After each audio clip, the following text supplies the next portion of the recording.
¿Sabías que bajo las catedrales españolas se esconden símbolos paganos que la Inquisición nunca pudo borrar completamente?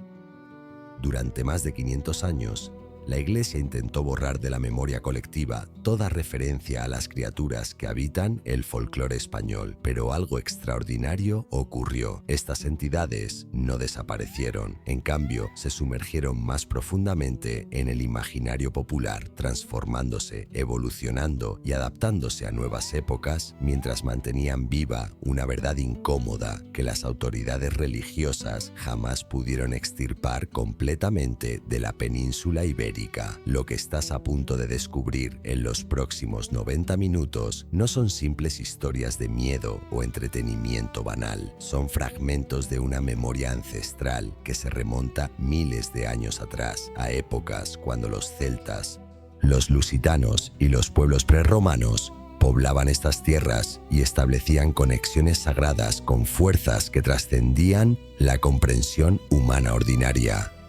Estas criaturas no nacieron del azar o de la imaginación desenfrenada de campesinos analfabetos, como muchos historiadores modernos desdeñosamente sugieren. Cada una de ellas representa un símbolo profundo de resistencia cultural, de tradiciones que rechazaban ser olvidadas, de conocimientos ancestrales que permanecían vivos en las comunidades rurales, a pesar de los esfuerzos sistemáticos de supresión. Cuando la Inquisición llegó a la península ibérica con toda su maquinaria de represión teológica, enfrentó un enemigo que no podía ser completamente eliminado: la memoria colectiva de pueblos enteros. Cada vez que intentaban quemar una bruja, cada vez que prohibían una festividad pagana, cada vez que declaraban herejía una creencia popular, el folclore se adaptaba, se transformaba, pero nunca desaparecía.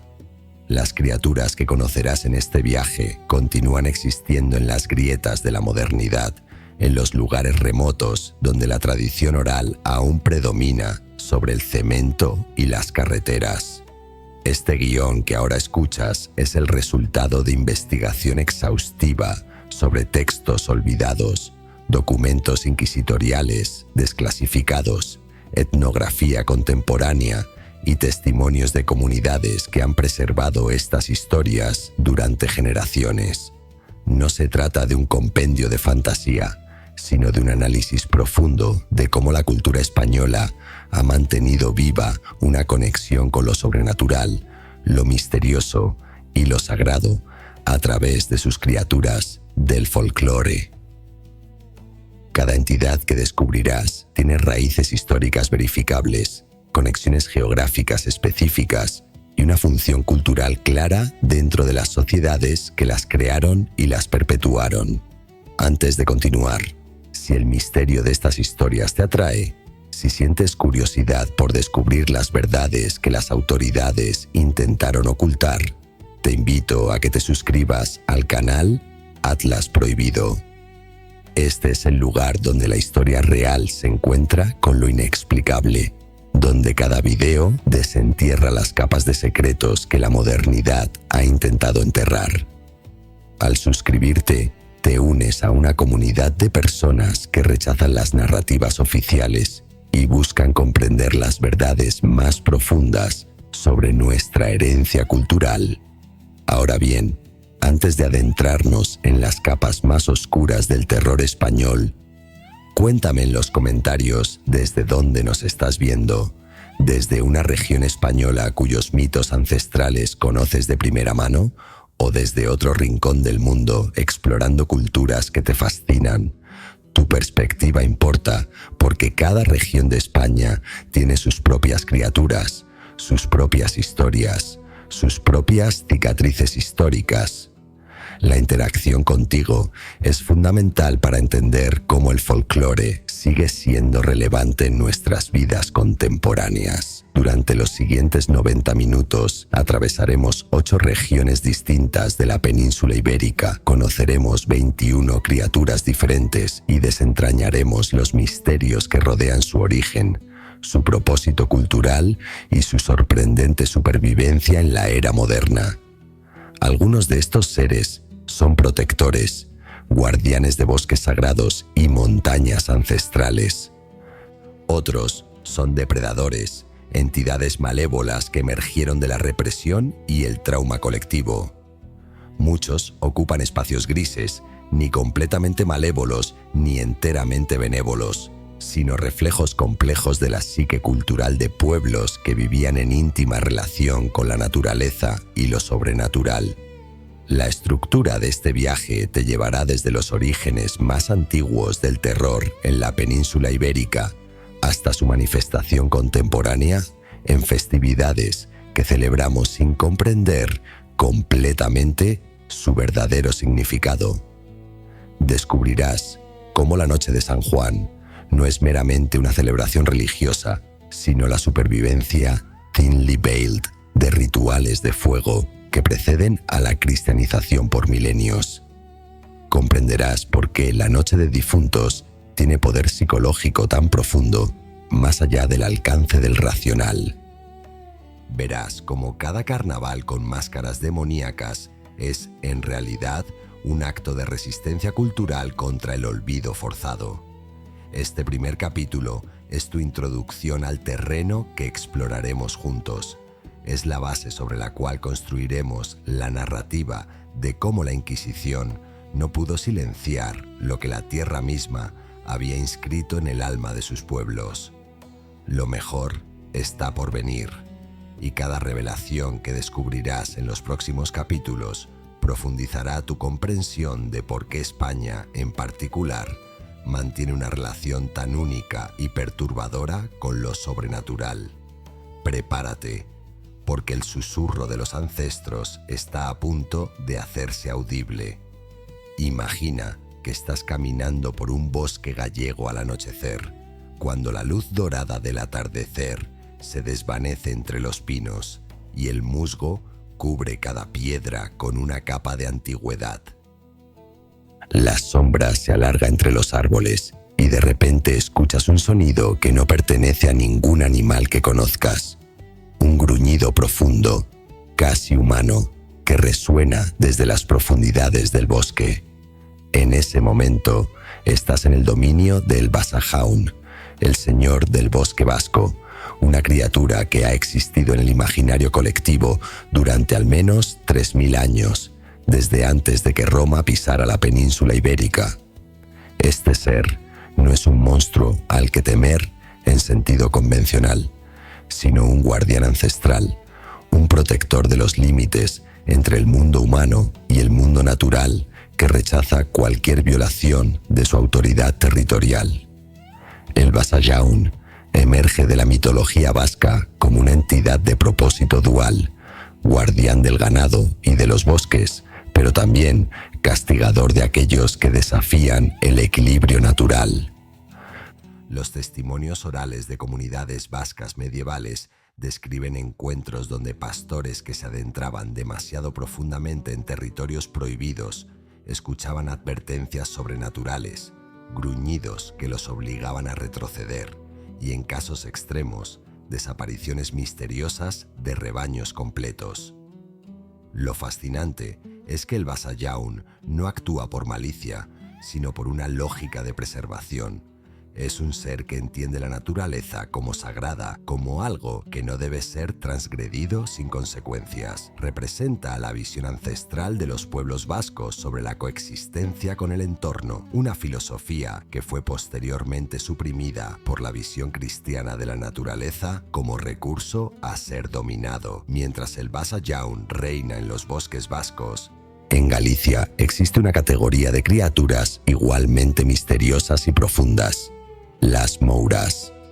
Estas entidades femeninas, descritas como hermosas mujeres o a veces como figuras etéreas, habitaban en lugares específicos de poder, cuevas, fuentes de agua clara y antiguos monumentos megalíticos que precedían la era cristiana. Las mouras no son simplemente espíritus femeninos, sino manifestaciones de la sacralidad femenina en la naturaleza, guardianas de lugares de poder que conectaban el mundo humano con dimensiones más sutiles de la realidad. En la tradición gallega, las mouras protegían tesoros escondidos, conocimiento ancestral y en ocasiones ofrecían bendiciones a humanos puros de corazón. Sin embargo, si alguien intentaba profanar sus lugares sagrados o violar el respeto debido a estas entidades, la Moura se transformaba en vengadora, capaz de causar enfermedades, locura o desapariciones que los pobladores nunca podían explicar racionalmente. Más al norte, en Asturias, el cuélebre representa una manifestación diferente del poder ancestral. Una serpiente colosal de proporciones mitológicas que guardaba tesoros escondidos en cavernas profundas, a menudo oro y riquezas acumuladas durante generaciones. El cuélebre no era simplemente un animal, sino una encarnación de fuerzas telúricas, de la riqueza de la tierra misma que rechazaba ser explotada sin respeto. Los relatos asturianos describen encuentros donde humanos que intentaban robar el oro guardado por el cuélebre eran maldecidos con pobreza perpetua, enfermedades extrañas o con la obligación de devolver lo que habían tomado. Esta criatura representa una verdad profunda en la cosmovisión ancestral. La riqueza material no es simplemente acumulable sin consecuencias morales o espirituales. El cuélebre enseña que cada acto de codicia tiene un precio cósmico. Entre Galicia y Asturias existe otra figura crucial en el panteón de guardianes ancestrales: el Nuberu, una entidad que controla los fenómenos atmosféricos, especialmente las tormentas y las nubes. El Nuberu no es una divinidad amable, sino un ser caprichoso y poderoso que puede traer lluvia bendita o sequía devastadora según su voluntad. En las tradiciones orales, el Nuberu es representado como un hombre anciano, casi siempre solitario, que viaja a través del cielo montado en vientos imposibles. Los campesinos medievales de Asturias y Galicia realizaban ofrendas específicas al Nuberu durante épocas de sequía o de inundaciones excesivas, reconociendo que este ser tenía autoridad sobre fuerzas que trascendían completamente el control humano. El sincretismo religioso posteriormente transformó al Nuberu en una manifestación demoníaca o diabólica, pero sus orígenes están claramente en las tradiciones de pueblos que vivían en dependencia absoluta de los ciclos climáticos y necesitaban entender y negociar con las fuerzas atmosféricas. Lo que todos estos guardianes comparten es una característica fundamental: representan la imposibilidad de separar a los seres humanos de la naturaleza. En la cosmovisión ancestral de la península ibérica, especialmente en las regiones atlánticas donde estos mitos fueron más preservados, la naturaleza no era un enemigo a conquistar, sino un reino complejo con sus propias leyes, sus propios soberanos y sus propias formas de comunicación. El Basajaun, las Mouras, el cuélebre y el Nuberu no son criaturas de fantasía, sino representaciones simbólicas de realidades que los pueblos ancestrales comprendían intuitivamente: que hay límites que no deben ser cruzados, que hay respeto que debe ser mantenido y que las transgresiones tienen consecuencias que operan en dimensiones invisibles pero absolutamente reales. Cuando la Inquisición llegó a estas regiones, encontró que estos guardianes no podían ser simplemente borrados de la conciencia popular. Los sacerdotes intentaron cristianizar estos mitos, transformando al Basajaun en un demonio, las Mouras en brujas, el cuélebre en una representación del diablo mismo.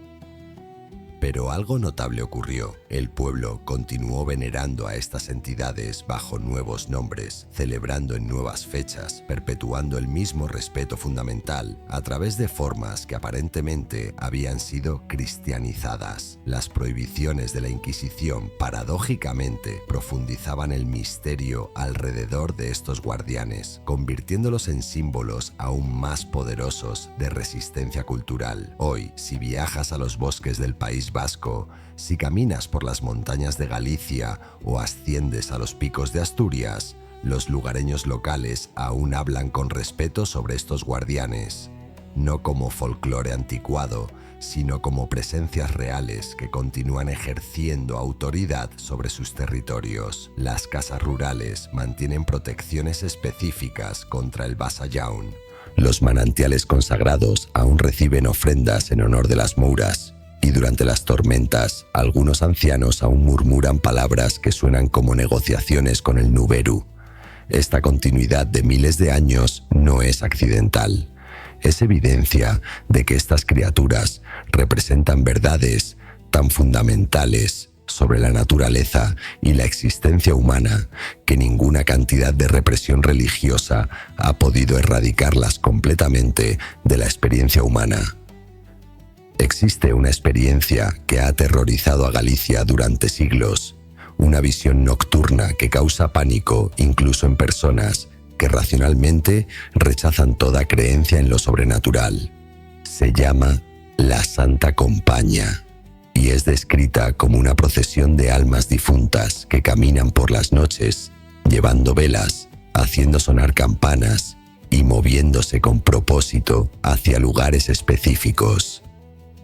Los testimonios de la Santa Compaña son extraordinariamente consistentes a través de diferentes épocas, diferentes regiones de Galicia y diferentes contextos sociales, lo cual sugiere que estamos ante un fenómeno que trasciende la simple imaginación folclórica. Las personas que aseguran haberla visto describen una sensación de frío absoluto, una alteración en la percepción del tiempo y una experiencia que deja cicatrices psicológicas profundas en quienes la presencian. La Santa Compaña no es una invención medieval ignorante, sino una manifestación que ha sido documentada por antropólogos, historiadores y etnógrafos durante los últimos 2 siglos. En 1919, el erudito Wentworth Webster recopiló testimonios de personas vivas que habían visto la Santa Compaña, documentando detalles específicos que variaban mínimamente entre diferentes testigos que no se conocían entre sí.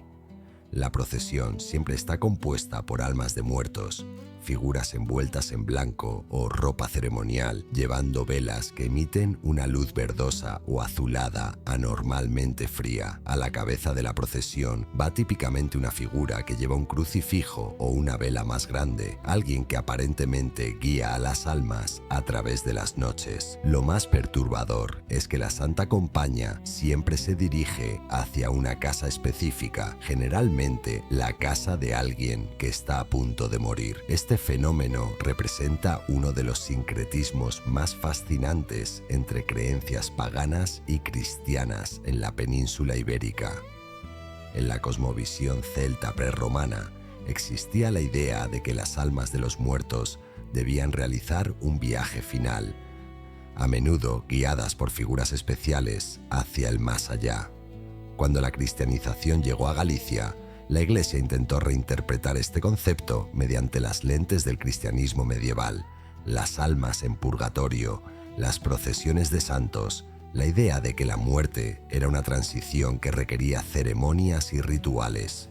Sin embargo, en lugar de reemplazar completamente la antigua creencia, el sincretismo produjo la Santa Compaña, una síntesis donde los antiguos rituales de guía de almas se fusionaban con la teología cristiana, creando una entidad que era simultáneamente pagana y cristiana, ancient y contemporánea. Los relatos sobre la Santa Compaña frecuentemente incluyen detalles sobre individuos específicos que han visto la procesión y han vivido para contar su experiencia. En muchos casos, la persona que ve la Santa Compaña recibe información específica sobre quién morirá próximamente, con frecuencia dentro de días o semanas. Algunos testimonios describen encuentros donde la persona vidente es capaz de hablar con alguien en la procesión, frecuentemente un pariente fallecido recientemente, quien le comunica información sobre otros muertos o sobre lo que está por suceder. Estos relatos no son historias de campesinos supersticiosos, sino testimonios de personas educadas, incluyendo sacerdotes y funcionarios civiles que quedaron desconcertados por sus experiencias y no pudieron encontrar explicaciones satisfactorias dentro de sus marcos de referencia racional.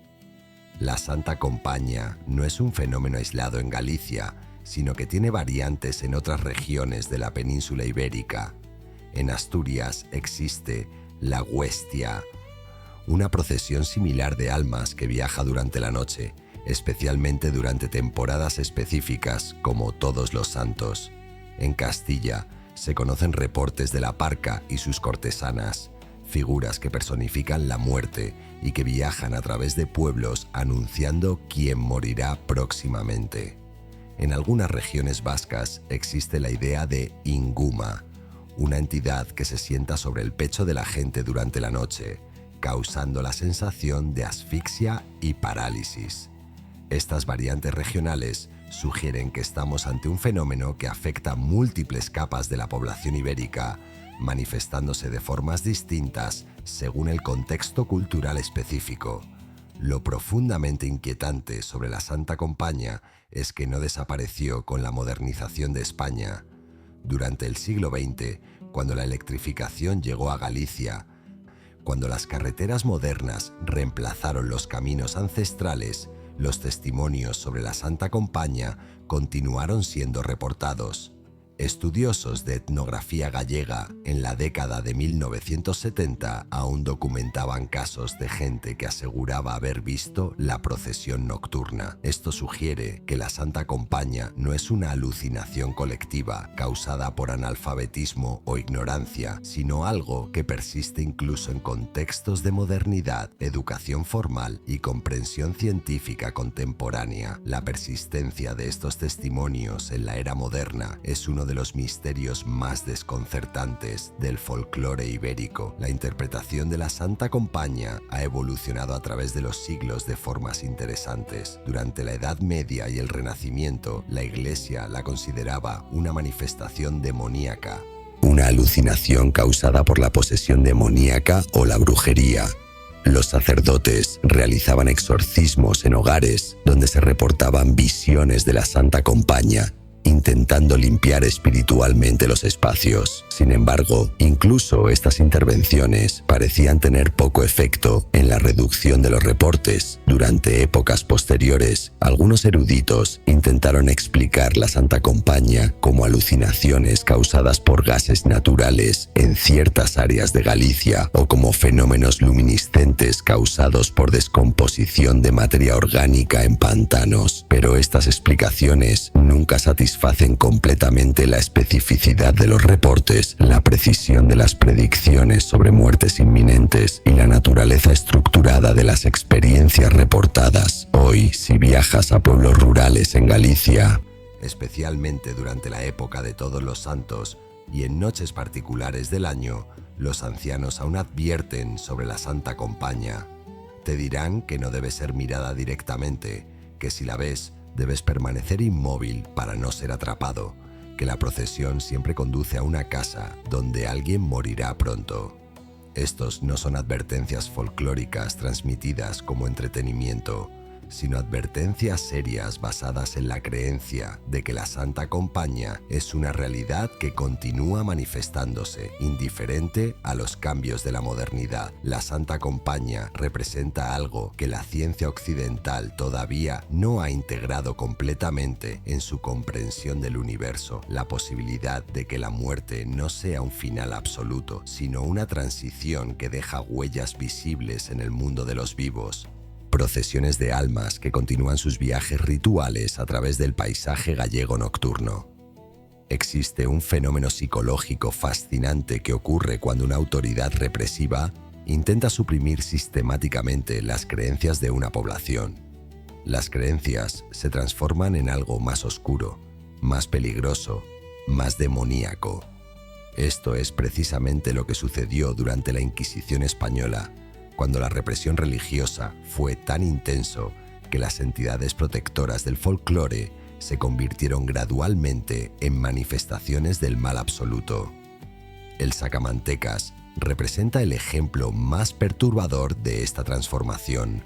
Una criatura que comenzó como explicación de crímenes reales, pero se convirtió en una leyenda demoníaca que personificaba todos los miedos de la población durante periodos de persecución inquisitorial. El sacamantecas no era simplemente un asesino legendario, sino un símbolo de cómo la represión violenta de una sociedad engendra monstruos reales primero, y luego mitologías sobre esos monstruos que persisten durante siglos. La historia del sacamantecas comienza en 1914 en Madrid, cuando una serie de crímenes grotescos comenzó a aterrorizar a la capital española. Un individuo identificado como Garallo, o posiblemente múltiples asesinos, estaba asesinando a mujeres jóvenes y sustrayendo grasa de sus cuerpos, presumiblemente para fabricar velas mágicas o medicinas supuestamente potentes. Los crímenes eran tan perturbadores que generaron pánico masivo en las calles de Madrid, con multitudes enardecidas buscando al culpable, realizando linchamientos de inocentes y propagando historias cada vez más fantasmagóricas sobre quién era el perpetrador y por qué cometía estos actos abominables. Aunque los crímenes históricos pudieron o no haber sido tan literales como las leyendas posteriores sugieren, lo importante es que el sacamantecas capturó la imaginación colectiva española de tal forma que la entidad se transformó en arquetipo de terror que ha persistido durante cientos de años. Pero el sacamantecas no fue simplemente un asesino histórico convertido en leyenda. Durante la Inquisición, particularmente durante los siglos XVI y XVII, se desarrolló toda una mitología sobre el sacamantecas como una entidad sobrenatural, un demonio corporizado o un brujo de poderes especiales que podía separar el cuerpo humano de formas que desafiaban la comprensión médica. Los inquisidores utilizaban la leyenda del sacamantecas como herramienta de terror, sugiriendo que quienes se desviaban de la fe cristiana podrían ser visitados por esta entidad, que sus cuerpos serían desgarrados y sus grasa extraída para fines demoníacos. El sacamantecas se convirtió así en una proyección de los miedos que la Iglesia misma cultivaba deliberadamente, una forma de control psicológico que mantenía a la población en estado de pánico constante. Paralelamente al sacamantecas, otro fenómeno de represión y demonización ocurría en el País Vasco durante los siglos XVI y XVII, los juicios de brujas de Zugarramurdi. En 1611, la Inquisición española investigó una presunta comunidad de brujas en el pueblo vasco de Zugarramurdi, acusando a decenas de personas, principalmente mujeres, de participar en aquelarres demoníacos. Los registros inquisitoriales describen detalladamente ceremonias nocturnas donde estas brujas supuestamente se reunían, realizaban rituales de sexualidad desenfrenada, adoraban al diablo y planificaban maleficios contra la población cristiana. Lo profundamente inquietante es que muchos de los acusados confesaron estos crímenes bajo tortura, proporcionando detalles consistentes sobre lugares específicos, participantes particulares y rituales detallados que la mayoría de historiadores modernos consideran completamente fabricados bajo coerción psicológica extrema. Sin embargo, lo fascinante desde una perspectiva etnográfica es que muchas de las prácticas descritas en los juicios de Zugarramurdi tienen raíces en rituales paganos reales de la región vasca. Los aquelarres parecen ser versiones demonizadas de celebraciones de fertilidad ancestrales, de rituales de conexión con fuerzas naturales que la mitología celta vasca consideraba sagradas. Al investigar estos juicios, los inquisidores, sin saberlo, documentaban precisamente los rituales paganos que la Iglesia estaba intentando eliminar. De esta forma, los juicios de brujas de Zugarramurdi se convirtieron paradójicamente en archivos de conocimiento ancestral, registros detallados de prácticas que de otra forma hubieran desaparecido completamente de la memoria histórica. Aproximadamente 30 personas fueron ejecutadas en los juicios de Zugarramurdi, mientras que decenas más fueron torturadas, marcadas y expulsadas de sus comunidades. El hombre del saco representa otra demonización de creencias ancestrales, aunque menos directamente conectado con represión inquisitorial y más con control social general. El hombre del saco era descrito como una entidad que secuestraba niños desobedientes, los metía dentro de un saco y los llevaba a lugares desconocidos donde serían consumidos, esclavizados o transformados en criaturas extrañas. Esta leyenda funcionaba claramente como mecanismo de control parental, asustando a los niños para que obedecieran a autoridades. Sin embargo, hay evidencia de que el hombre del saco tiene orígenes en tradiciones ancestrales sobre seres que llevaban a los niños al mundo del más allá, a reinos mágicos donde experimentaban la magia ancestral. El sincretismo convirtió esta experiencia potencialmente transformadora en algo terrorífico y maléfico. La represión inquisitorial también se manifestó en la demonización de figuras históricas reales que desafiaban autoridad religiosa. Durante siglos, la Inquisición propagó historias sobre demonios corporizados, seres que eran completamente malévolos, encarnados en forma humana, que caminaban entre la población cristiana sembrando caos y herejía. Estos demonios encarnados, según la teología inquisitorial, podían ser identificados por ciertos signos, marcas en la piel, capacidades sobrenaturales, comportamientos que desafiaban la comprensión racional. Esta categorización demoníaca fue frecuentemente aplicada a personas que simplemente tenían diferencias físicas, discapacidades o comportamientos que desafiaban las normas sociales establecidas. De esta forma, la represión inquisitorial transformó la diferencia humana en manifestación del mal sobrenatural. Lo que es profundamente perturbador en toda esta historia es reconocer que la Inquisición no simplemente perseguía criaturas del folclore, literalmente creó muchas de ellas mediante su represión violenta. El terror psicológico, la tortura sistemática, la eliminación de tradiciones ancestrales, la transformación de prácticas sagradas en actividades demoníacas. Todos estos procesos generaron un folclore oscuro donde las criaturas benevolentes se convirtieron en malévolas, donde los guardianes naturales se transformaron en demonios, donde la diferencia humana se convirtió en manifestación de posesión demoníaca. El legado de este proceso es que la España medieval legó a la modernidad un panteón de criaturas oscuras, entidades que representan el trauma colectivo de siglos de represión sistemática. En la mitología española existe un concepto que trasciende la simple fantasía de hombres lobo, la idea de que ciertos individuos podían experimentar transformaciones que los convertían en bestias, no por causa de hechicería externa, sino como consecuencia de transgresiones morales o castigos divinos inscriptos en su propia naturaleza. El Lobisomne gallego representa esta categoría de transformación, una entidad que emerge de la tradición celta gallega y que personifica la idea de que la violación de ciertas leyes cósmicas produce mutación de la forma humana. A diferencia del licántropo de la mitología centroeuropea, que es típicamente un hombre que se transforma en lobo bajo los ciclos lunares, el Lobisomne es una condición heredada, frecuentemente el séptimo hijo varón de una pareja, quien está condenado a transformarse en bestia durante ciertas noches sin que pueda ejercer control sobre su naturaleza transformada.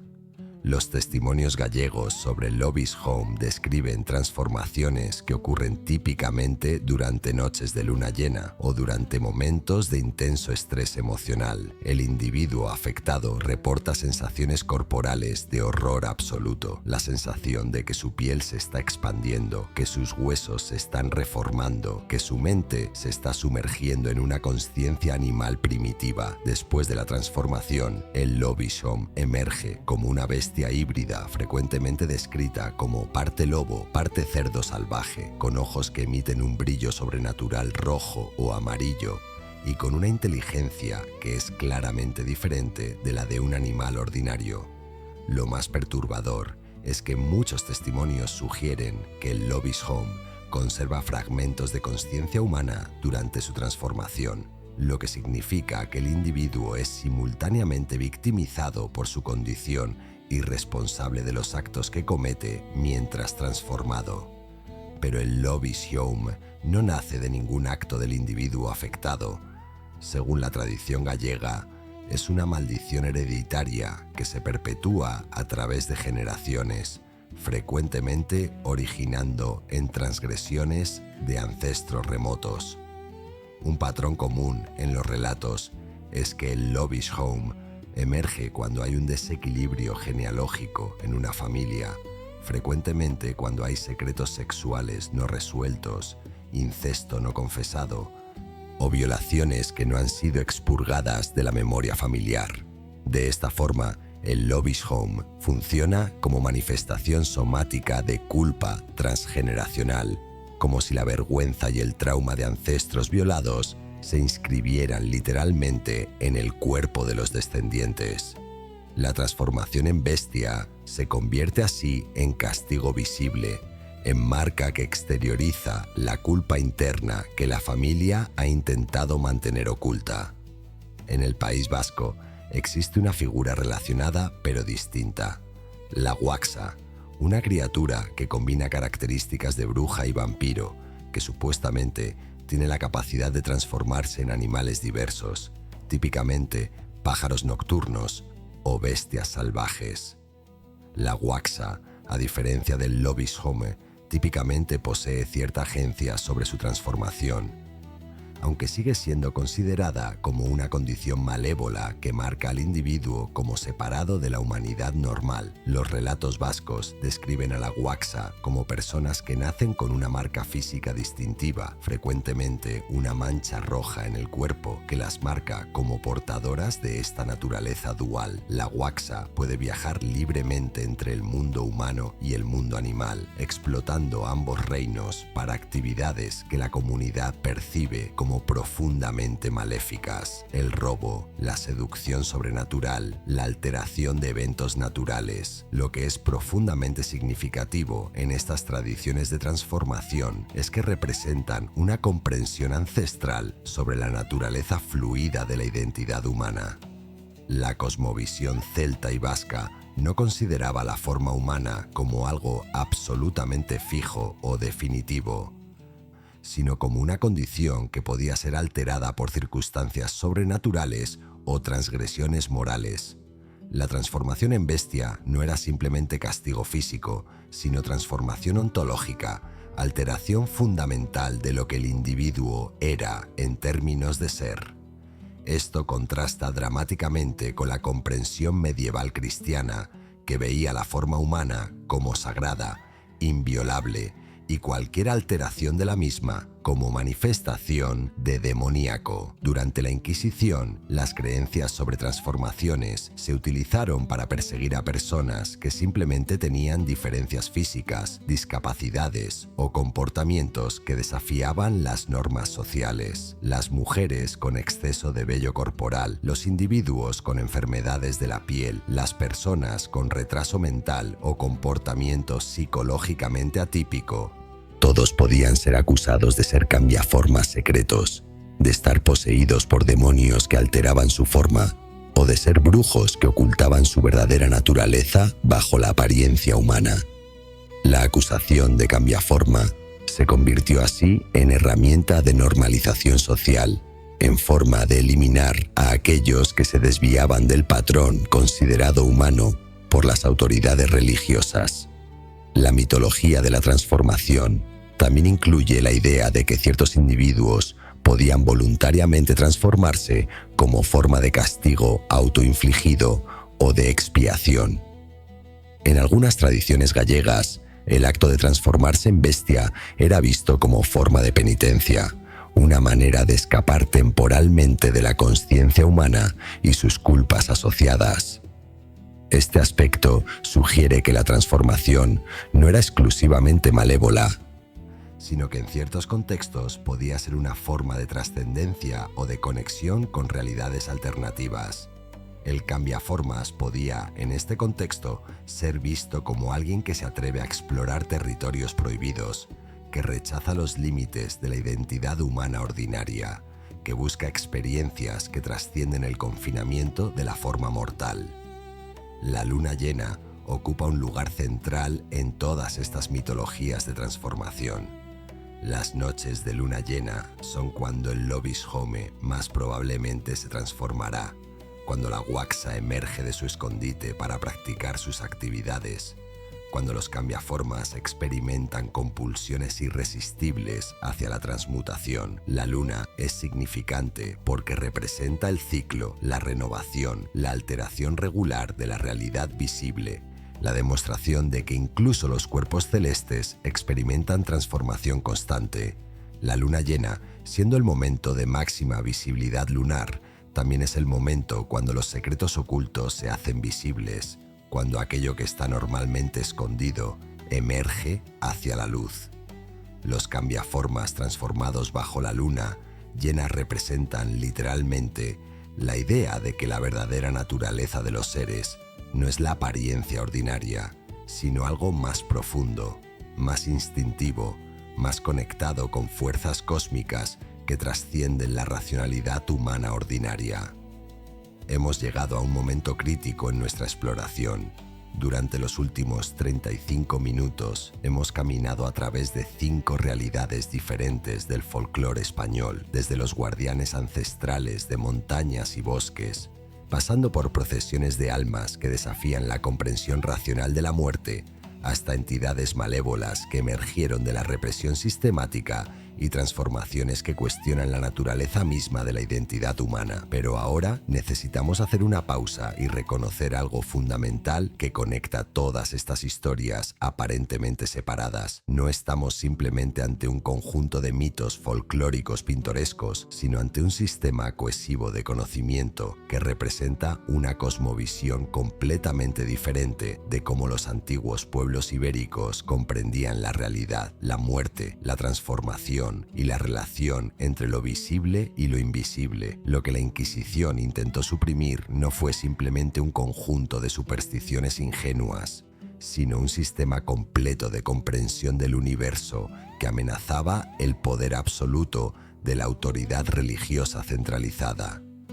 Cuando la Iglesia declaró herejía al Basajaun, cuando torturó a brujas en Zugarramurdi, cuando propagó leyendas sobre el sacamantecas para aterrorizar a poblaciones, estaba realizando un acto de supresión epistémica. No estaba simplemente eliminando creencias incorrectas, estaba intentando borrar un modo completamente diferente de conocer, de estar en relación con el mundo, de comprender la realidad que sus ancestros habían desarrollado durante miles de años. La represión fue tan efectiva que hoy la mayoría de españoles modernos cree que el folclore español es simplemente entretenimiento folclórico sin conexión con verdades profundas sobre la existencia. Pero considere esto: la consistencia de estos relatos a través de regiones geográficamente separadas, a través de distintos periodos históricos, a través de diferentes contextos culturales, sugiere que estamos ante reportes de experiencias reales, no simplemente fantasías compartidas. Cuando campesinos en Galicia reportan procesiones de almas con la misma descripción estructural durante siglos, cuando vascos en regiones separadas reportan encuentros con el Basajaun con detalles notablemente similares, cuando la Huaxa aparece en descripciones de múltiples comunidades que no tenían contacto directo, esto sugiere que existe algo más profundo ocurriendo. La repetición y consistencia de estos reportes implica que los pueblos ancestrales estaban experienciando fenómenos reales que su cosmología les permitía interpretar y categorizar de formas que la cosmovisión moderna no puede acceder completamente. Lo que es profundamente significativo es que todas estas criaturas, a pesar de su diversidad superficial, comparten características comunes. Todas operan en los márgenes entre mundos. Todas desafían categorías binarias simples como bueno versus malo. Todas representan formas de poder que trascienden la capacidad de control de autoridades humanas ordinarias. El Basajaun no es simplemente malévolo, es un guardián que protege límites cósmicos. La Santa Compaña no es simplemente aterradora, es una manifestación de transiciones que la muerte produce en la realidad.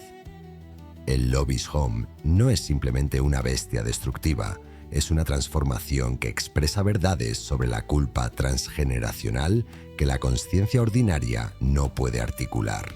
Estas complejidades fueron simplificadas y demonizadas por la Inquisición, que necesitaba categorías binarias claras de bien absoluto versus mal absoluto para mantener su poder. Durante los próximos 30 minutos, descubriremos cómo estas criaturas y sus significados más profundos han encontrado formas de sobrevivir, de persistir, de transformarse sin nunca desaparecer completamente.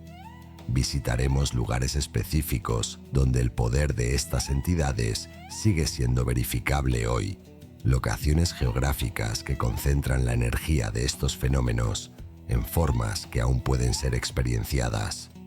Exploraremos cómo las festividades modernas, aparentemente simplemente cristianas o seculares, son en realidad depósitos de rituales ancestrales que mantienen viva la esencia del conocimiento que la Inquisición intentó borrar.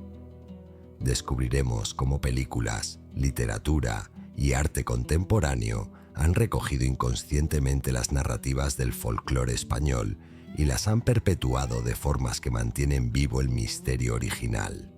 Pero antes de continuar, necesito que hagas una pausa conmigo. Necesito que reflexiones sobre cómo la narrativa oficial de la historia española ha omitido estas historias, cómo la modernización y la secularización han sido presentadas como progreso cuando en realidad representan una pérdida de conexión con conocimientos profundos sobre la realidad. La represión que la Inquisición realizó no fue un evento histórico antiguo y superado, sino un proceso continuo que sigue ocurriendo hoy en formas más sutiles, mediante la marginación de saberes ancestrales como superstición, mediante la conversión de la diferencia en patología, mediante la reducción de experiencias complejas a categorías simples que pueden ser más fácilmente controladas.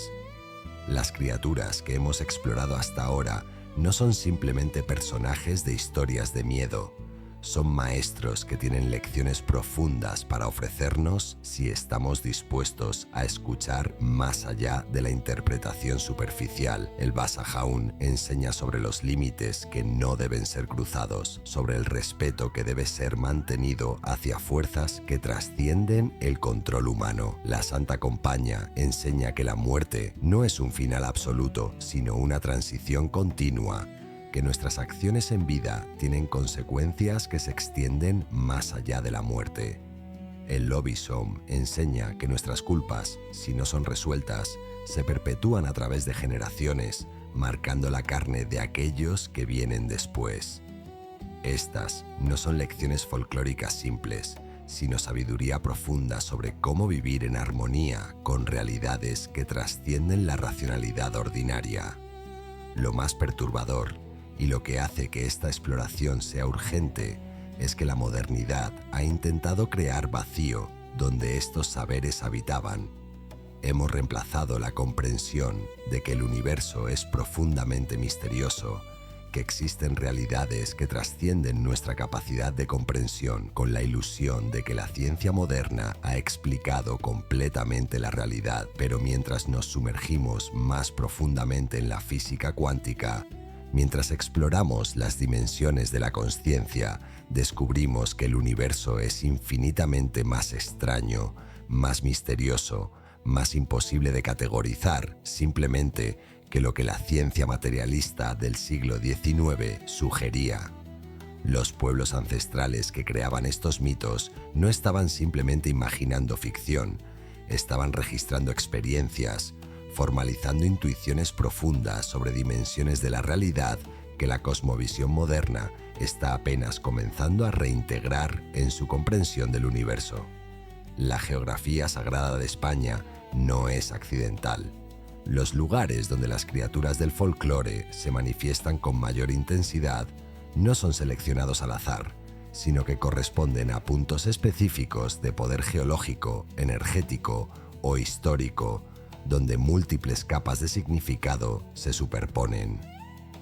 El Palacio de Linares en Madrid representa uno de estos puntos de convergencia, un edificio cuya arquitectura y ubicación concentran energía de tal intensidad que incluso visitantes escépticos reportan experiencias desconcertantes. Construido en 1873, el Palacio de Linares ha sido sede de una actividad paranormal documentada consistentemente: apariciones de figuras espectrales, sonidos inexplicables, sensaciones de presencia invisible y transformaciones del espacio físico que desafían explicación arquitectónica ordinaria. Lo más significativo es que las experiencias reportadas en el Palacio de Linares tienen patrones estructurales similares a las reportadas en la Santa Compaña gallega. La sensación de que el tiempo se altera, que el espacio se distorsiona, que las reglas ordinarias de la realidad se suspenden. La cueva de Zugarramurdi, en el País Vasco, representa otro punto de poder geográfico donde el folclore cobra realidad tangible. Esta caverna fue el sitio donde, según la Inquisición, las brujas vascos realizaban sus aquelarres demoníacos. Sin embargo, la evidencia arqueológica sugiere que la cueva fue un lugar sagrado desde la prehistoria, posiblemente utilizado para rituales chamánicos o celebraciones de fertilidad durante la era megalítica. La estructura geológica de la cueva, con múltiples cámaras interconectadas y formaciones de estalactitas que crean efectos visuales alucinantes, sugiere que los espacios fueron deliberadamente utilizados para inducir estados alterados de consciencia. Cuando visitantes modernos entran a la cueva de Zugarramurdi, muchos reportan sensaciones de desorientación, visiones fragmentarias, sensaciones de presencia que no pueden explicar. La cueva sigue siendo un punto donde lo ordinario se disuelve y emergen dimensiones alternativas de la experiencia. El Camino de Santiago, la ruta de peregrinación más importante de España, es en realidad una geografía sagrada que corre paralela a la geografía del folclore español. Muchas de las casas encantadas más perturbadoras del folclore español están ubicadas exactamente sobre o adyacentes a las rutas principales del Camino de Santiago. Esto no es coincidencia, sino evidencia de que los antiguos pueblos ibéricos trazaron rutas que seguían líneas de poder geográfico, zonas de concentración energética donde lo sagrado y lo profano se encontraban. Las historias de peregrinos que desaparecen en el camino, que reportan encuentros con entidades sobrenaturales, que experimentan alteraciones radicales en la consciencia durante ciertos tramos, sugieren que el camino no es simplemente una ruta física, sino una línea de transición entre mundos. Los peregrinos que caminan el camino no son simplemente realizando un viaje físico, sino una transformación espiritual que los lleva a través de territorios donde las fronteras entre realidades se debilitan.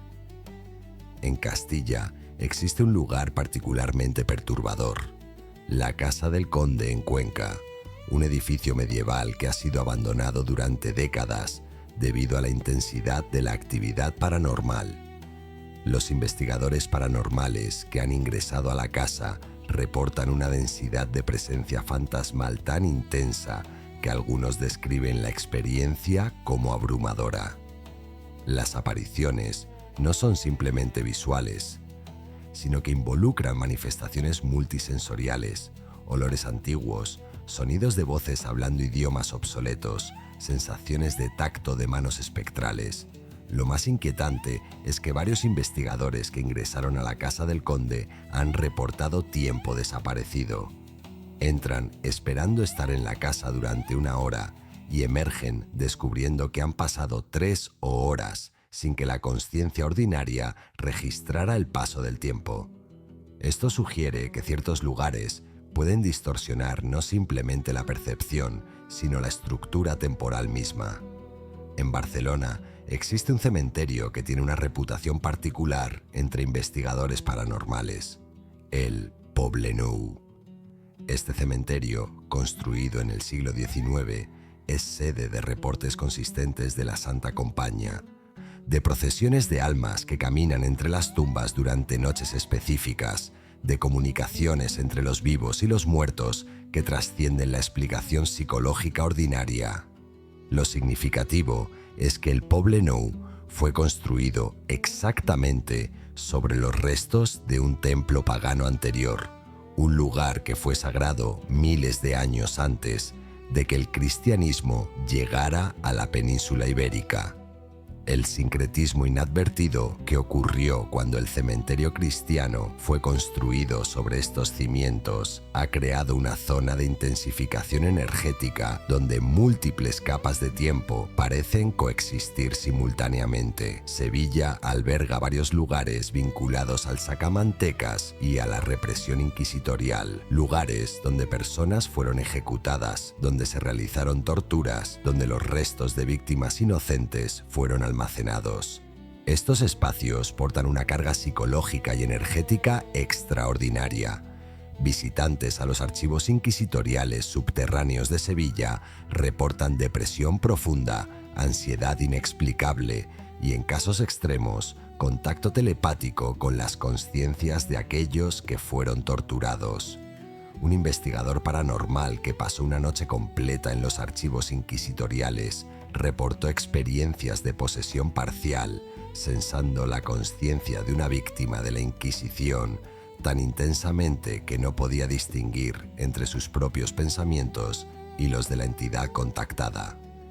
Estos lugares no simplemente contienen memoria histórica, sino que literalmente preservan la energía de trauma y sufrimiento que ocurrió en ellos. En Galicia, existe un cementerio particular cerca de Compostela donde la actividad de la Santa Compaña es particularmente intensa. Los lugareños locales evitan este cementerio durante ciertas noches del año, particularmente alrededor de Todos los Santos y durante las noches de luna llena.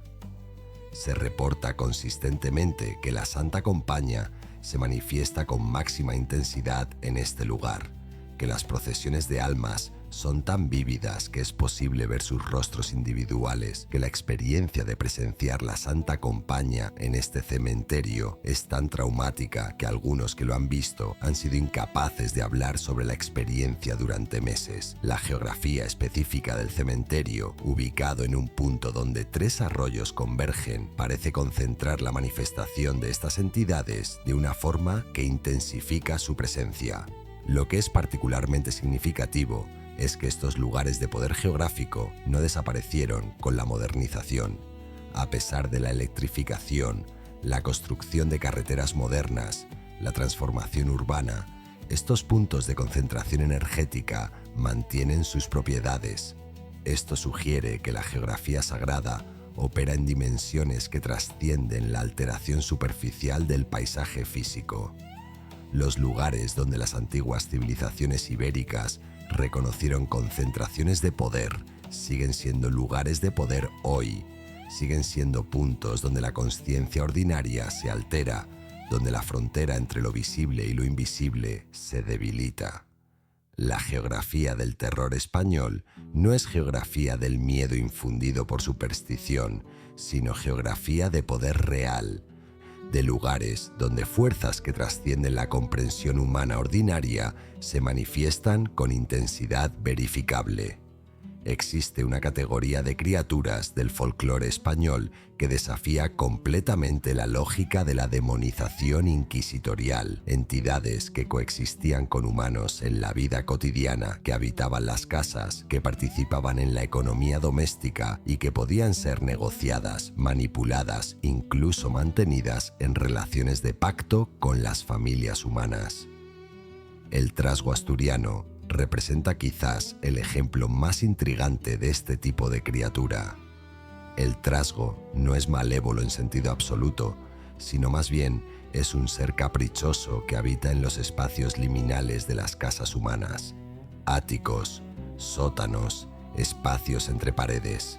El trasgo realiza trabajos durante la noche, completando tareas domésticas que los humanos no terminaron, pero simultáneamente causa travesuras, desordena objetos, esconde pertenencias, juega trucos psicológicos que pueden ser simultáneamente útiles e irritantes. La coexistencia con un trasgo requería que las familias mantuvieran cierto equilibrio, ofreciendo pequeños tributos de comida o reconocimiento a cambio de que el trasgo continuara realizando sus labores útiles. La relación entre los humanos y el trasgo no era de terror absoluto, sino de negociación compleja. Las familias asturianas desarrollaron elaborados sistemas de trato con sus trasgos residentes. Ciertos platillos de comida eran dejados específicamente para el trasgo. Espacios particulares de la casa eran respetados como territorio del trasgo y comunicaciones específicas eran mantenidas mediante rituales particulares.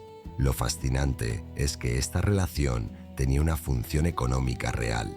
El trasgo realizaba trabajos que reducía la carga de labor humano, especialmente durante noches cuando las familias dormían.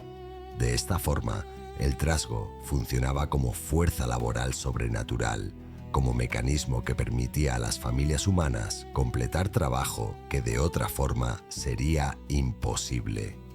La presencia del trasgo en una casa era considerada favorable, una bendición que indicaba que la familia había establecido armonía con fuerzas sobrenaturales que operaban en su entorno. En Galicia, las sanas representan una categoría completamente distinta de seres domésticos, aunque en este caso inhabitan espacios acuáticos específicamente.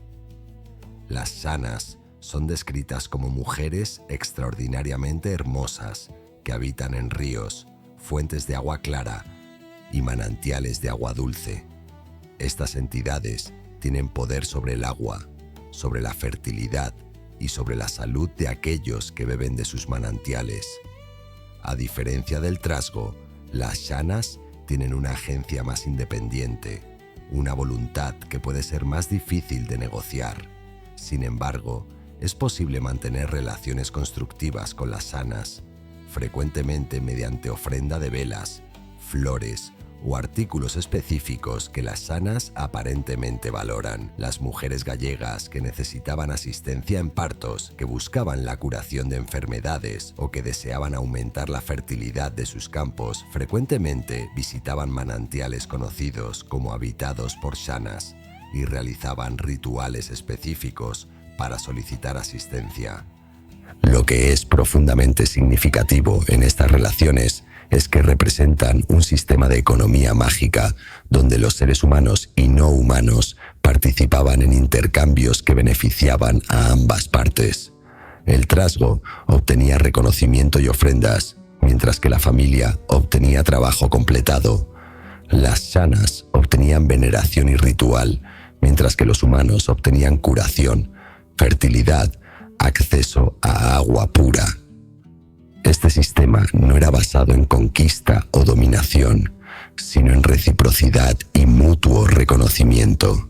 La cosmovisión ancestral no veía al mundo natural como territorio a ser conquistado, sino como territorio donde múltiples tipos de seres habitaban y donde la coexistencia requería negociación continua. En el País Vasco existe una categoría de seres relacionados, los trastajos, pequeñas criaturas que habitan en espacios públicos, mercados y lugares donde se realiza intercambio comercial. Los trastajos tienen la reputación de ser más peligrosos que el trasgo doméstico, capaces de sabotear negocios, de alterar transacciones comerciales, de causar daño económico si no son adecuadamente respetados. Sin embargo, también es posible establecer pactos con los trastajos.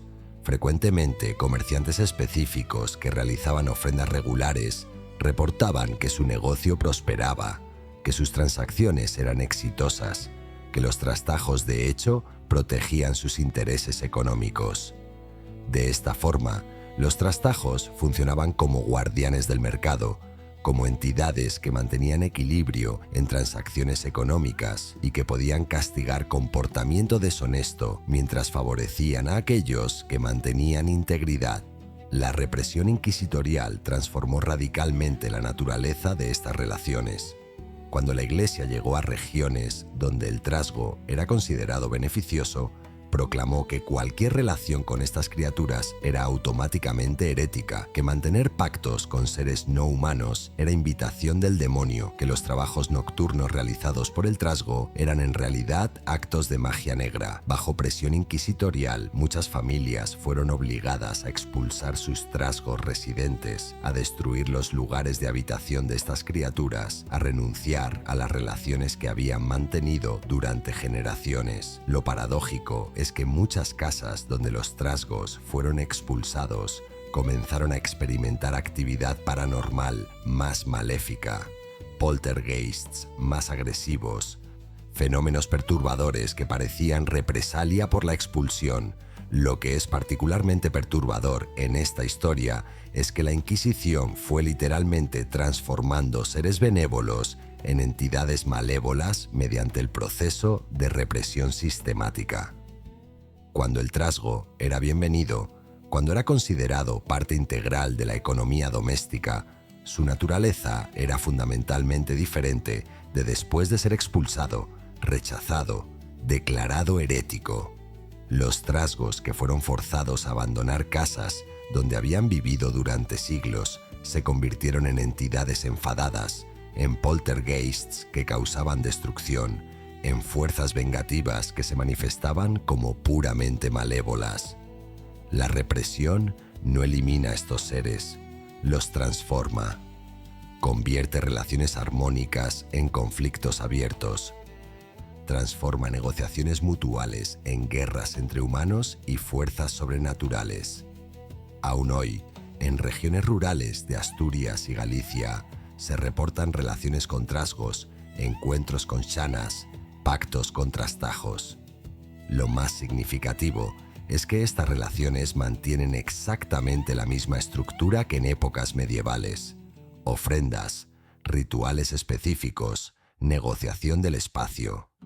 Esto sugiere que estas entidades nunca fueron completamente erradicadas, que el folclore simplemente se sumergió más profundamente, que las relaciones con seres no humanos continuaron a través de líneas familiares, perpetuadas oralmente, mantenidas a través de generaciones como secretos guardados contra la intrusión de autoridad religiosa. Los trasgos todavía habitan casas rurales españolas, realizando sus trabajos nocturnos, esperando ofrendas, participando en economía mágica que la modernidad oficial ha intentado negar, pero que continúa existiendo en los márgenes de la sociedad española contemporánea. La supervivencia del folclore español no es accidental, sino que fue deliberadamente preservada a través de festividades que la Iglesia no pudo completamente cristianizar, rituales que fueron reinterpretados, pero nunca completamente transformados. La Noche de San Juan representa quizás el ejemplo más cristalino de este proceso de sincretismo, una festividad que es oficialmente celebrada como conmemoración del santo cristiano, pero que en realidad perpetúa rituales de fuego que preceden al cristianismo por milenios. Durante la Noche de San Juan, en pueblos por toda España, se encienden hogueras monumentales, se realizan rituales específicos alrededor de estas llamas. Se practican acciones que tienen estructura idéntica a los rituales de fertilidad célticos documentados arqueológicamente. Las personas saltan sobre las hogueras en un acto que aparentemente es folclórico inofensivo, pero que es en realidad perpetuación de rituales de purificación y transformación que los pueblos ancestrales consideraban sagrados. Lo fascinante es que la Iglesia permitió estas festividades porque reconoció que era imposible suprimir completamente los rituales de fuego sin causar rebelión masiva. En su lugar, realizó la estrategia de cristianización, interpretó el fuego de San Juan como conmemoración de la fe cristiana, en lugar de reconocerlo como ritual ancestral de conexión con fuerzas cósmicas. Sin embargo, la estructura ritual se mantuvo intacta, los mismos gestos, las mismas palabras, la misma relación con el fuego continuaron siendo practican generación tras generación. El sincretismo fue tan exitoso que hoy la mayoría de españoles creen sinceramente que la Noche de San Juan es simplemente celebración cristiana, cuando en realidad están participando en un ritual pagano que ha sido revestido con lenguaje cristiano. La Noche de Difuntos presenta otro ejemplo extraordinario de supervivencia ritualística. Oficialmente, esta festividad conmemora el Día de Todos los Santos, según la tradición cristiana, pero sus raíces son claramente en celebraciones celtas del Samhain, un festival ancestral que marcaba el final del año, según el calendario celta, y la apertura de una puerta entre los mundos de los vivos y los muertos. Durante la Noche de Difuntos, en España se realizan exactamente los mismos rituales que los pueblos celtas realizaban durante el Samhain: ofrendas de comida, iluminación con velas, invocaciones de aquellos que han fallecido, reconocimiento de que las fronteras entre mundos se debilitan. Los dulces de muerto, las flores en los cementerios, la narrativa de que es posible comunicarse con los fallecidos durante esta noche. Todas estas prácticas tienen orígenes celtas claros, no cristianos. La distinción entre la Noche de Difuntos española y la celebración contemporánea de Halloween en contextos anglófonos es profundamente significativa. Halloween es presentada como celebración secular, como entretenimiento moderno desconectado de significado ritualístico real. Sin embargo, la Noche de Difuntos española, aunque aparentemente cristianizada, mantiene la estructura ritualística auténtica que el Halloween moderno ha perdido. Esto sugiere que en España el folclore ha encontrado una forma de supervivencia más profunda que en otros contextos. Ha sido preservado no simplemente como entretenimiento nostálgico, sino como práctica ritual que continúa siendo realizada con seriedad y con intención. La Noche de Difuntos española sigue siendo potencialmente una apertura genuina hacia realidades alternativas, no simplemente un disfraz cultural. Los carnavales españoles, particularmente aquellos en regiones con tradiciones más arraigadas, como Cádiz y Galicia, perpetúan otro aspecto crucial del folclore: el uso de máscaras demoníacas y disfraces que transforman la identidad humana. Los estudiosos del carnaval han notado que los carnavales europeos modernos son degeneraciones de rituales más antiguos, donde la inversión de roles y la transformación de identidad tenían propósitos ritualísticos profundos. Sin embargo, en España, particularmente en carnavales rurales, la estructura ritual se mantiene más intacta. Los disfraces de demonios, de criaturas del folclore, de entidades sobrenaturales, no son simplemente recreación visual, sino participación en transformación que tiene resonancia mítica real. El que viste el disfraz de demonio no simplemente juega un rol. En algunos contextos, la máscara produce una alteración genuina en la consciencia que conecta al portador con dimensiones alternativas de la realidad. La persistencia del folclore español también se manifiesta en expresiones artísticas contemporáneas. Las películas españolas, la literatura, el arte visual han incorporado recurrentemente elementos del folclore español, no siempre consciente de que están perpetuando narrativas que tienen raíces en tradiciones ancestrales. Guillermo del Toro, cineasta español contemporáneo, ha realizado películas que incorporan criaturas y narrativas del folclore ibérico, no como mero entretenimiento, sino con profunda comprensión de que estas narrativas contienen verdades simbólicas importantes. Del Toro ha afirmado explícitamente que sus películas intentan preservar y honrar el folclore español, reconociendo que estos relatos representan aspectos de la experiencia humana que la modernidad oficial ha intentado suprimir. La música española contemporánea también mantiene conexiones profundas con el folclore. Grupos de música folclórica española continúan interpretando canciones que tienen orígenes en rituales paganos, que contienen referencias cifradas a entidades del folclore, que perpetúan narrativas ancestrales. Lo más significativo es que estas interpretaciones no son simplemente recreaciones académicas, sino que artistas contemporáneos sienten intuitivamente que estas canciones contienen energía real, que la performance de estas obras produce alteraciones genuinas en la conciencia de quienes las escuchan. La música folclórica española sigue siendo vehículo de poder ritual, no simplemente documentación histórica. En contextos más populares, el folclore español continúa siendo vivo en formas que parecen triviales en la superficie, pero que son profundamente significativas en su estructura. Las supersticiones sobre el número 13, sobre ciertos nombres considerados malditos, sobre acciones que atraen mala suerte, todas estas prácticas son perpetuaciones de cosmovisiones ancestrales. Cuando un español evita pasar bajo una escalera, cuando rechaza sentarse en una mesa con 13 personas, cuando realiza gestos específicos para protegerse del mal de ojo, está participando en rituales que tienen miles de años de antigüedad. Estas prácticas no han sido erradicadas por la modernidad, simplemente han sido recodificadas como superstición inofensiva, como tradiciones pintorescas sin significado real. Sin embargo, la persistencia de estas prácticas sugiere que en algún nivel la conciencia colectiva española sigue reconociendo que la realidad tiene dimensiones que trascienden lo puramente material. Lo que es más profundamente significativo es que el folclore español, a diferencia del folclore de muchas otras culturas europeas, no se ha convertido simplemente en atracción turística o entretenimiento nostálgico. Continúa siendo practicado con intención ritual real. Continúa generando experiencias que alteran la conciencia. Continúa funcionando como conexión genuina entre el mundo material y dimensiones alternativas de la realidad.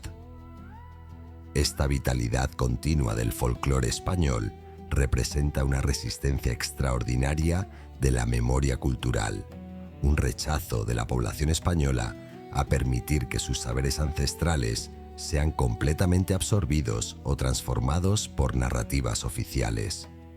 Los rituales de San Juan, las celebraciones de difuntos, los carnavales con máscaras demoníacas, todas estas manifestaciones son actos continuos de resistencia cultural, de preservación de modos de ser que la Inquisición no pudo erradicar completamente, de perpetuación de conexiones con realidades que la modernidad niega, pero que continúan manifestándose en los márgenes de la sociedad española.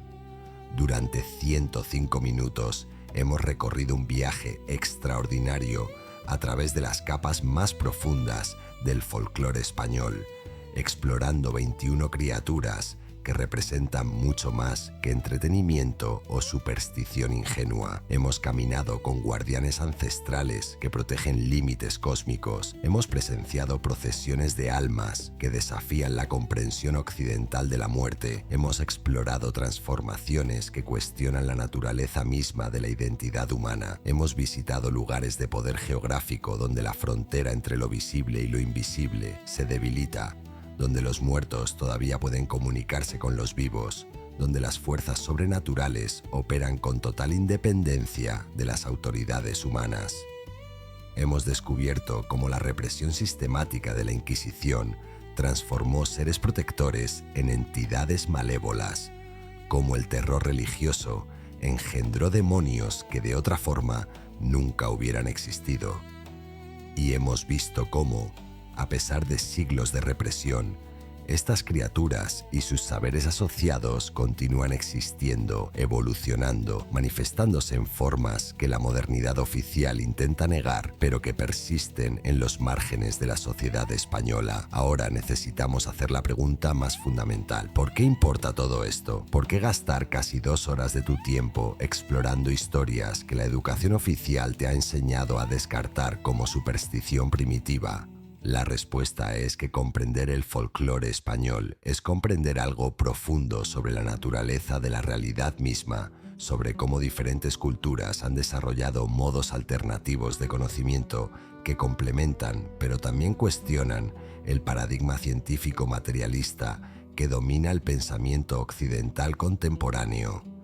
Los pueblos ancestrales ibéricos no inventaban historias sobre el Basajaún o la Santa Compaña porque fueran ignorantes o supersticiosos, sino porque reconocían realidades que la cosmovisión moderna occidental ha excluido sistemáticamente de su comprensión del universo. La supresión del folclore español representa un aspecto específico de un proceso mucho más amplio, la supresión de sistemas de conocimiento alternativos que no se conforman a la epistemología occidental materialista.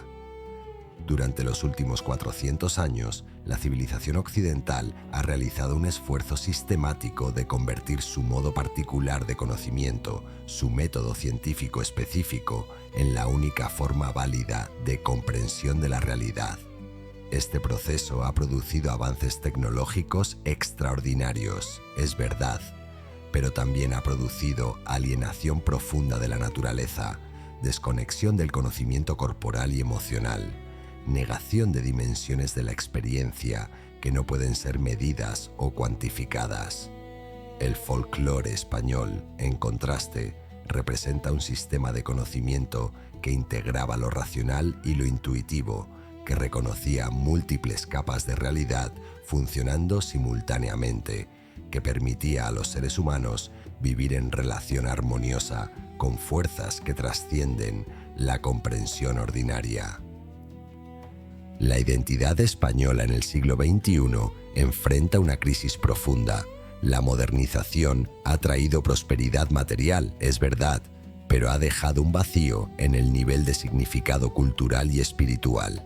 Los españoles jóvenes crecen educados en escuelas donde se les enseña que el único conocimiento válido es aquel que puede ser medido científicamente, que el folclore es simplemente entretenimiento nostálgico, sin relevancia para la vida moderna. Sin embargo, esto significa que generaciones enteras han perdido acceso a los saberes que sus ancestros consideraban fundamentales para la navegación existencial. La represión del folclore no fue completada por la Inquisición medieval, sino que fue continuada por la educación moderna, que enseña a los españoles a desvalorizar sus propias tradiciones como primitivas y anticuadas. Esta es una forma de violencia cultural tan profunda como cualquier represión inquisitorial, solo que es más invisible, más insidiosa, porque parece estar basada en razón. Pero lo que es extraordinario es que a pesar de esta represión continua, el folclore español no ha desaparecido. En los últimos años hemos visto un renacimiento de interés en saberes ancestrales, en prácticas paganas, en formas de conectarse con la naturaleza que fueron suprimidas durante siglos. Los españoles jóvenes están redescubriendo el folclore, no como entretenimiento nostálgico, sino como recuperación de conexiones espirituales que la modernidad les ha negado. Esta resurgencia no es accidental, sino que representa un reconocimiento profundo a nivel colectivo de que algo fundamental fue perdido durante la represión sistemática de siglos. Los españoles están literalmente reclamando sus saberes ancestrales, diciéndole a la modernidad oficial que la cosmovisión de sus ancestros contiene verdades que la ciencia materialista no ha sido capaz de integrar. La importancia del folclore español también reside en que ofrece un modelo de cómo las culturas pueden preservar identidad y saberes ancestrales mientras simultáneamente adoptan tecnología y modernidad. España no necesita elegir entre ser moderna y ser conectada con su herencia ancestral. Es posible vivir en el siglo XXI, utilizar Internet, trabajar en empleos contemporáneos, mientras simultáneamente se mantienen relaciones significativas con saberes y prácticas ancestrales.